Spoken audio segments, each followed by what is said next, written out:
Hello class 12th students. सो दोस्तों कैसे आप लोग। दोस्तों आज से हम टॉप 5 क्वेश्चंस आपके 12th क्लास के जो भी एग्ज़ाम आपके पास आ रहे हैं, जैसे फॉर एग्जांपल अभी पॉलिटिकल साइंस है, हर चैप्टर के टॉप 5 क्वेश्चन करने जा रहे हैं। अब देखिए इसमें मैं टॉप 5 क्वेश्चन कराऊंगा तो जाहिर सी बात है उसमें से आपके पेपर में आने के चांसेस ज़्यादा होंगे। ठीक है, ये मैं बहुत सारे पढ़ने के बाद क्वेश्चन फिर लेकर आया हूँ। ठीक है, और उम्मीद है आपको ये कॉन्सेप्ट आपको पसंद आएगा टॉप 5 क्वेश्चन वाला। ठीक है, अगर आपको हमारी मेहनत पसंद आती है तो आप हमारे चैनल को सब्सक्राइब कीजिए और कमेंट कीजिए अच्छे। ठीक है, और हाँ अगर कोई भी डाउट हो तो आप कमेंट बॉक्स में पूछ सकते हैं। ठीक है, तो चलिए आज से हम शुरू कर रहे हैं एक सीरीज़ जो कि इम्पोर्टेंट क्वेश्चन की है। और आज हमारे सामने पॉलिटिकल साइंस के सेकंड बुक का फर्स्ट चैप्टर है राष्ट्र निर्माण की चुनौतियाँ। ठीक है, तो चलिए देखते हैं राष्ट्र निर्माण की चुनौतियों में सबसे पहले क्वेश्चन कौन सा है। फर्स्ट क्वेश्चन क्या है, देखिए 1947 में भारत के विभाजन के किन्हीं 2 परिणामों की पहचान करें। ठीक है, यानी कि 1947 में भारत का जो विभाजन हुआ था वो उसकी आपको पहचान करनी है। ठीक है, 2 परिणामों की, और ये आपको बताऊं 2014 और 2017 में ये क्वेश्चन आया हुआ है। ठीक है, चलिए, और इसी में सेम क्वेश्चन ऐसे भी बन जाता है कि भारत के विभाजन या भारत और पाकिस्तान में विभाजन के किन्हीं 2 परिणामों पर प्रकाश डालें। ठीक है, भारत और पाकिस्तान में जो विभाजन है उसमें 2 आपको उसके परिणाम बताने हैं। ठीक है, चलिए आंसर देखते हैं। आंसर है 1947 में भारत का विभाजन जो था निम्नलिखित कारणों से था। पहला तो सीमा के दोनों ओर हत्याएं और अत्याचार हो रहे थे। आपने गदर मूवी देखी हो तो आपको पता चलेगा कि कैसे वहाँ से ट्रेन आ रही थी जो कि खून से बिल्कुल लथपथ थी लोगों के, और यहाँ से भी ट्रेन जो जा रही थी उसमें भी यही हिंसा और अत्याचार देखने को मिल रहा था। इसके अलावा सेकंड पॉइंट है देश के राजनीतिक विभाजन के कारण प्रशासनिक विफलता हुई। ठीक है, और हम जानते हैं कि देश में जो राजनीतिक चीज़ जो थी, राजनीतिक व्यवस्था जो थी वो बहुत ज़्यादा क्या थी, कमज़ोर थी, जिसके कारण प्रशासनिक विफलता देखने को मिल रही थी, अपना काम सही से नहीं कर रही थी। और इसके अलावा आपको बताऊं कि पुलिस वालों में भी सांप्रदायिकता देखी जा रही थी, यानी हिंदू मुस्लिम जो थी ना अब सरकारी अफसरों में भी देखने को मिल रही थी। ठीक है, सो ये फर्स्ट क्वेश्चन था, छोटा लेकर आया हूँ ताकि आपको समझने में आसानी हो। ठीक है, चलिए तो सेकंड क्वेश्चन है द्विराष्ट्र सिद्धांत से आपका क्या तात्पर्य है। कई बार ये क्वेश्चन पूछा गया है, नहीं तो इससे घुमा फिरा के ही इस क्वेश्चन को दे देते हैं। ठीक है, तो आंसर है 2 नेशन थ्योरी का अर्थ होता है भारत में रहने वाले 2 प्रमुख समुदाय के बीच सांस्कृतिक, राजनीतिक, धार्मिक, आर्थिक और सामाजिक असमानताएं हैं। फॉर एग्जाम्पल हिंदू और मुस्लिम। ठीक है, इस सिद्धांत ने 2 अलग अलग देश या राष्ट्रों की मांग कर दी। एक तरफ मुसलमान पाकिस्तान की डिमांड कर रहे थे तो दूसरी तरफ हिंदुओं के लिए भारत बनाया गया। ठीक है, सो ये आपका सेकंड क्वेश्चन था। चलिए थर्ड क्वेश्चन देखते हैं। थर्ड क्वेश्चन स्वतंत्रता के समय भारत को किन 2 चुनौतियों का सामना करना पड़ा। ठीक है, 2 पूछेंगे, हम 3 बताएंगे। ठीक है, और सेम आ जाता है कि किन्हीं 2 चुनौतियों का उल्लेख करें जिनका भारत को आज़ादी के तुरंत बाद सामना करना पड़ा। कई बार क्वेश्चन पूछा गया 2010, 2012 और 2014। चलिए, सो आंसर है आज़ादी के तुरंत बाद भारत के सामने 2 चुनौतियाँ थी।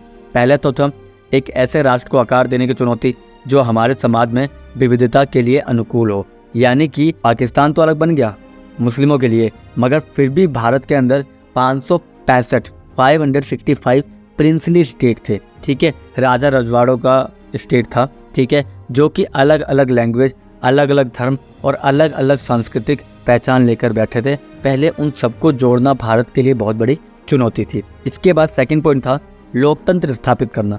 लोकतंत्र में लोगों को गांव-गांव जाके ये बताना पड़ेगा कि हाँ लोकतंत्र आपके लिए बने और लोकतंत्र की अहमियत क्या है। ठीक है, क्योंकि ब्रिटिश समय में तो लोकतंत्र नाम था ही नहीं। अब इतने बड़े देश में लोगों को कैसे बताओगे कि लोकतंत्र क्या है और लोकतंत्र की पहचान क्या है। ठीक है, और इसीलिए लोकतंत्र को स्थापित करना सबसे बड़ी चुनौती थी भारत सरकार के लिए उस समय। ठीक है, थर्ड पॉइंट है संपूर्ण समाज के विकास और कल्याण को सुनिश्चित करने की चुनौती, यानी कि संपूर्ण समाज का विकास करेंगे ये लोगों को बताना, कल्याण की बातें लोगों को बताना, ये बहुत बड़ी बात थी। क्योंकि लोगों ने कभी सरकार शब्द ही नहीं सुना था, क्योंकि पहले वो राजा रजवाड़े के अंडर में थे, उसके बाद वो ब्रिटिश शासन के अधीन में थे। ठीक है, तो ये 3 चुनौतियाँ थी जो कि आपके पेपर में कई बार पूछी गई हैं। ठीक है, चलिए फोर्थ क्वेश्चन देखते हैं हमारे सामने क्या है। फोर्थ क्वेश्चन बहुत ज़्यादा इंपॉर्टेंट हमारे सामने। अनुच्छेद 370 के तहत जम्मू कश्मीर को मिले विशेष दर्जे का क्या मतलब है। ठीक है, हम सबको पता है 2019 में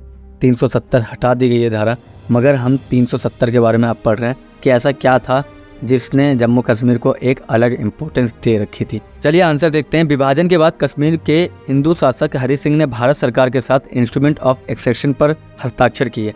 यानी कि जो जम्मू कश्मीर के राजा थे हरि सिंह, ना वो पाकिस्तान में शामिल होना चाहते थे और ना ही हिंदुस्तान में। तो उन्होंने सोचा चलो ऐसा करते हैं, इसको एक इंडिपेंडेंस स्टेट बना देते हैं। और इसके लिए क्या किया, उन्होंने भारत सरकार से बात की। मगर वहीं शेख अब्दुल्ला जो उनके भावी यानी आने वाले प्रधानमंत्री रहे, तो उन्होंने क्या किया, उन्होंने पाकिस्तान में अपने आप को शामिल होने के बिल्कुल खिलाफ थे। और इसके अलावा वो प्रधानमंत्री बनते ही उन्होंने बोला कि हमको जम्मू कश्मीर को भारत से बोला कि एक इम्पोर्टेंस चाहिए, एक स्वायत्तता चाहिए, ठीक है। और वो स्वायत्तता किस तरह की है, जिसे अनुच्छेद 370 में डिपिक्ट किया गया है यानी लिखा गया है। और अनुच्छेद 370 में बोला गया है कि रक्षा, विदेशी मामले, संचार और सहायक मामलों को छोड़कर भारतीय संसद को अन्य सभी कानूनों को लागू करने के लिए राज्य सरकार की अनुमति की आवश्यकता है। यानी कि भारत सरकार कभी भी कुछ भी अगर इम्प्लीमेंट करना चाहेगी जम्मू कश्मीर पे, तो पहले वहाँ की सरकार से पूछना पड़ेगा, नहीं तो वो इम्प्लीमेंट नहीं कर सकते हैं, ठीक है। इसके अलावा अनुच्छेद 370 जम्मू और कश्मीर राज्य को विशेष स्वायत्त दर्जा प्रदान करता है। इस प्रकार राज्य के पास अलग अलग कानून हैं जिनमें नागरिकता, संपत्ति का स्वामित्व और मौलिक अधिकारों से संबंधित कानून शामिल है, ठीक है।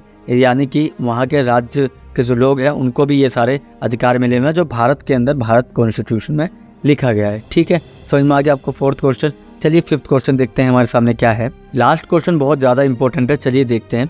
1953 में नियुक्त राज्य पुनर्गठन आयोग के परिणामों का वर्णन करें। यानी 1953 में जो राज्य पुनर्गठन आयोग आया उसकी नियुक्ति क्यों की गई थी और परिणाम क्या निकले। चलिए आंसर देखते हैं। राज्य पुनर्गठन अधिनियम 1956 में पारित किया गया। इससे 14 राज्य और 6 केंद्र शासित प्रदेश का निर्माण हुआ। पहले भाषाई आधार पर अलग राज्य की मांग होती थी, मगर नेता जो थे वो उन्हें समर्थन नहीं दिया करते थे। उनका मानना था कि इससे देश के ज़्यादा टुकड़े हो जाएंगे और ज़्यादा टुकड़े होने के बाद कहीं ना कहीं एकता में कमी देखने को मिलेगी। इसीलिए पहले कोई भी भाषाई तौर पर कोई भी राज्य बनाने के समर्थन में कोई भी कांग्रेसी लीडर या नेता नहीं था, ठीक है। इसके बाद बहुत सारे आंदोलन हुए और प्रांतों को उसका खामियाजा भुगतना पड़ा। इसलिए जन दबाव में आकर उन्होंने अंततः सोच लिया कि भाषाई राज्यों के पक्ष में निर्णय ले लेना चाहिए। और उसके अलावा कि यह उम्मीद भी थी कि भाषाई दावों की मांग लेने के बाद अलगाववाद और विभाजन कम हो जाएंगे। इस प्रकार ये विभाजन सच्चे लोकतंत्र को दर्शाते हैं, ठीक है। अब क्या होता है कि अगर वो नहीं भी मानते तो उससे क्या होता, पंजाब अलग अपना एक देश बना के बैठा होता, कर्नाटका अलग अपना एक देश बना के बैठा होता, क्योंकि वो बोलता है कि हमको तो इम्पोर्टेंस मिल ही नहीं रही है, ना हमारी लैंग्वेज को इम्पोर्टेंस मिल रही है। और इसी तरह राज्य पुनर्गठन आयोग इम्प्लीमेंट किया गया ताकि प्रत्येक राज्य को इम्पोर्टेंस मिले, ठीक है। तो ये थे आपके टॉप 5 क्वेश्चन।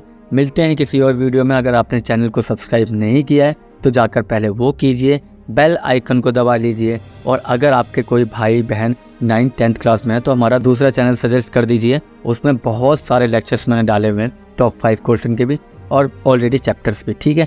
सो मिलते हैं किसी और वीडियो में, तब तक के लिए थैंक यू।